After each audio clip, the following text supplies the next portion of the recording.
sabi ko sa inyo, maaga tayo. Tas na ulan. At least maaga tayo makapila doon. Kasi kota-kota daw ata eh. Eh sayang naman pag hindi ka masali sa kota. Di bali maulan, sasamahan tayo ni Lord. Basta we do our best. Kung masama man or hindi, at least nag-best tayo. Madilim pa, maginaw kasi kakaligo ko lang din. Ayaw kong umalis nang walang ligo. Di ako sanay ng ganyan. O diba, madilim pa. Pero malapit na yung lumiwanag. Sige na guys, baka madulas tayo. Simba ko. Iwan ko ba itong malapit ng birthday ko? Ngipin naman ang problema ko. The last time malapit ng birthday ko, yung katawan naman ang problema ko. Siguro ganito na talaga pag lola na. Welcome to Lola's World. Spices sa kinabuhi. Pati mga guard, antok na antok pa. Kita ragiga tikaw-tikaw dire. Diba? May konting sasakyan.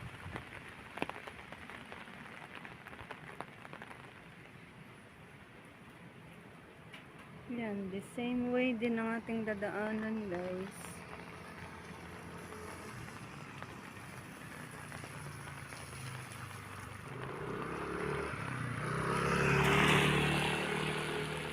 Punta tayo doon.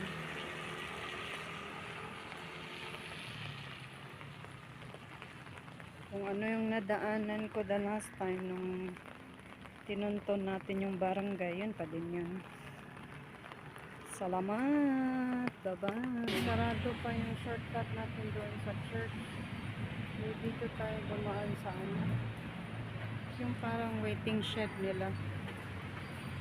Yung papunta sa ano. Sa yun, yung mga sasakyan.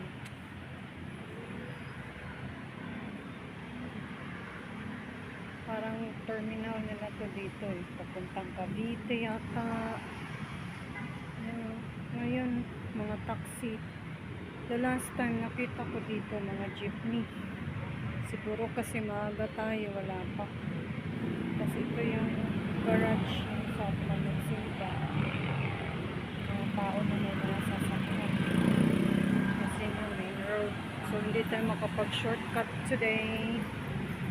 Dahil sobrang aga. Siguro mga anong oras buksan yung sa church. Alangan naman magpubukas tayo. Special. Kaya dito muna tayo. Walang shortcut. At least alam na natin next time diretso na tayo dito. Diba? Ayan na. Salamat. Kasi ito yung mga tinda-tindahan nila. So dito pala yung terminal ng jeep nila. Kita ko ng jeep.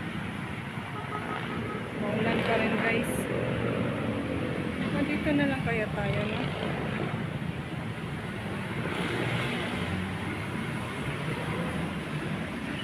Marami na akong nakitang nagsipasukan sa trabaho.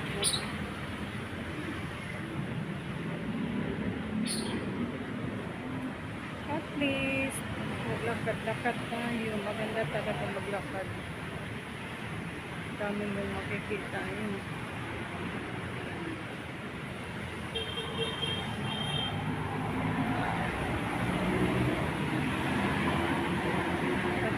Padami ng mga sasakyan sa main road. Sana maaga tayo, sarado pa. Tinanong ko yung taga rito, hindi daw magbukas dahil bagyo. Oh my Lord. Saan ba tayo dito? Hi Lord. Give me strength. Aga ko pa naman.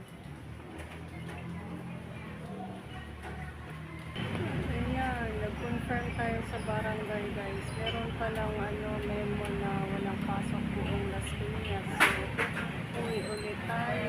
Bukas ulit tayo pupunta. Dahil sa Baguio daw, walang pasok. Maaga pa naman tayo. At least we did our best. Salamat!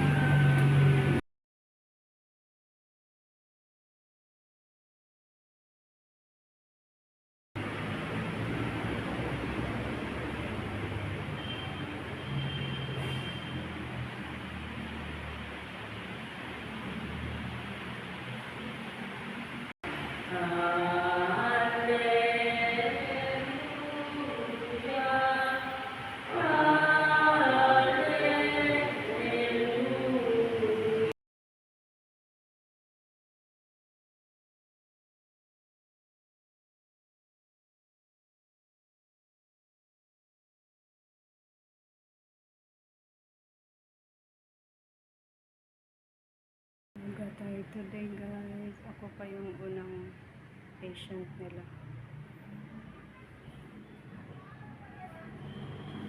Ito tayo sa Tennessee. Ayan. Malapit lang to sa town center.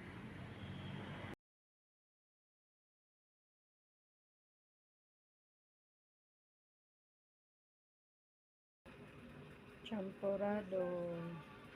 Dahil kakabunot lang ng ipin. That's it guys. Champorado guys. Aside doon sa nakakap, pumili tayo ng ready-made also. Homemade at saka bilo-bilo. Tapos yun yung ko nakatago. Smoothie. Kasi hindi tayo makakain ng matitigas. Kailangan mga soft. Yan lang po. And then, pahinga. Yummy! Tagal ko nang hindi nakakain ng bilo-bilo. Binignit man sa ato guys. Lalo na pag Semana Santa. Let's eat! Yung natira kong champorado, nilagay ko din sa ref.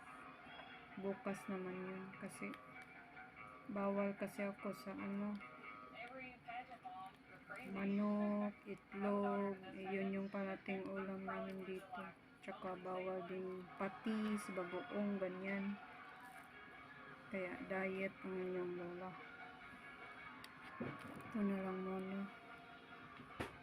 Aside sa smoothie.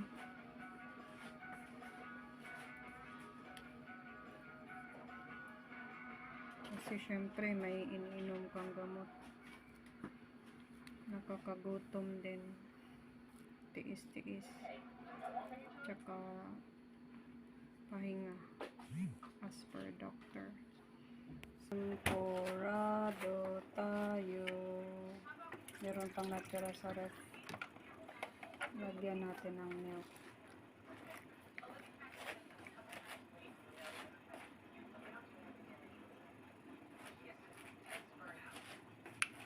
Kinain na natin yung ibang champorado kahapon. At saka yung bilo-bilo.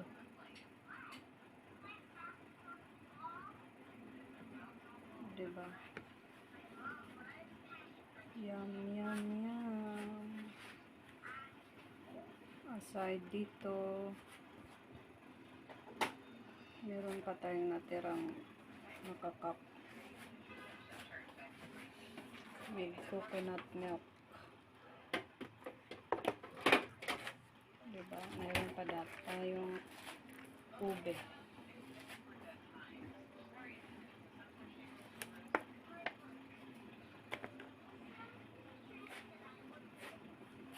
Diba?